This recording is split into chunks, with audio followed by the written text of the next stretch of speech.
Hi welcome to my kitchen.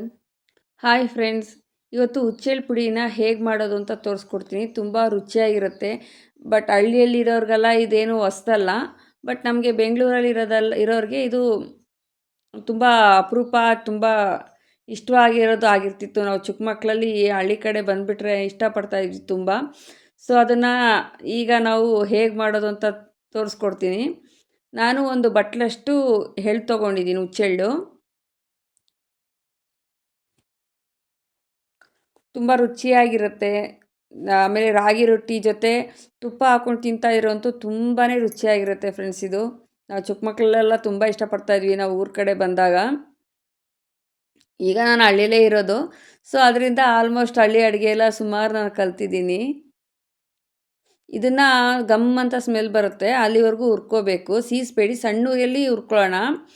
ಆಮೇಲೆ ಬ್ಯಾಡಗಿ ಮೆಣಸಿನ್ಕಾಯಿ ಒಂದು 3 ಹಾಕ್ಕೊಂಡು ಬೆಳ್ಳುಳ್ಳಿ 2 ಗೆಡ್ಡೆ ಬೆಳ್ಳುಳ್ಳಿ ಹಾಕ್ಕೋತಾ ಇದ್ದೀನಿ. ಇದು ಕೂಡ ಸಣ್ಣ ಉರಿಯಲ್ಲಿ ಹುರ್ಕೊಳ್ಳೋಣ.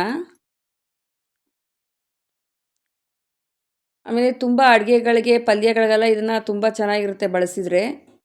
ಆಮೇಲೆ ನಾನು 2 ಸ್ಪೂನಷ್ಟು ಜೀರಿಗೆ ಹಾಕ್ಕೊಂಡು ಅದನ್ನೂ ಸ್ವಲ್ಪ ಹುರ್ಕೋತೀನಿ.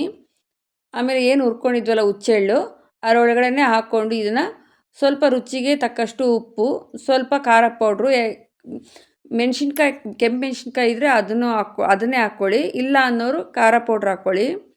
ಇದನ್ನು ನುಣ್ಣಗೆ ರುಬ್ಕೊಂಡಿದ್ದೀನಿ. ಸೊ ನೋಡಿ, ಆಮೇಲೆ ಇದನ್ನು ನಾನು ಜರಡಿ ಕೂಡ ಮಾಡ್ಕೊಳ್ತೀನಿ. ಸೊ ಜರಡಿ ಮಾಡೋದು ಸ್ಕಿಪ್ ಆಗಿದೆ ವಿಡಿಯೋ, ಅದರಿಂದ ಇದನ್ನು ಜರಡಿ ಮಾಡ್ಕೊಳ್ಳಿ. ಜರಡಿ ಮಾಡೋದ್ರಿಂದ ಈ ತರಿಯಾಗಿ ಅದ್ರ ಮೇಲೆ ಸಿಪ್ಪೆ ಇರುತ್ತಲ್ಲ ಅದೆಲ್ಲ ಬಂದುಬಿಡುತ್ತೆ. ಸೊ ನಾನು ಜರಡಿ ಮಾಡಿಕೊಂಡು ಇದನ್ನು ನಾನು ಹಲಸಿನಕಾಯಿ ಪಲ್ಯಕ್ಕೆ ಮಾಡ್ಕೊಂಡಿರೋ ಅಂಥ ಹುಚ್ಚೆಳ್ಳು ಪೌಡರ್ ಇದು. ನೀವು ಒಂದು ಸತಿ ಟ್ರೈ ಮಾಡಿ ಹೇಗೆ ಬಂತು ಅಂತ ಹೇಳೋದನ್ನ ಮರಿಬೇಡಿ. ಇಷ್ಟೊತ್ತು ನಾನು ವಿಡಿಯೋ ನೋಡಿದ್ದಕ್ಕೆ ಧನ್ಯವಾದಗಳು ಫ್ರೆಂಡ್ಸ್.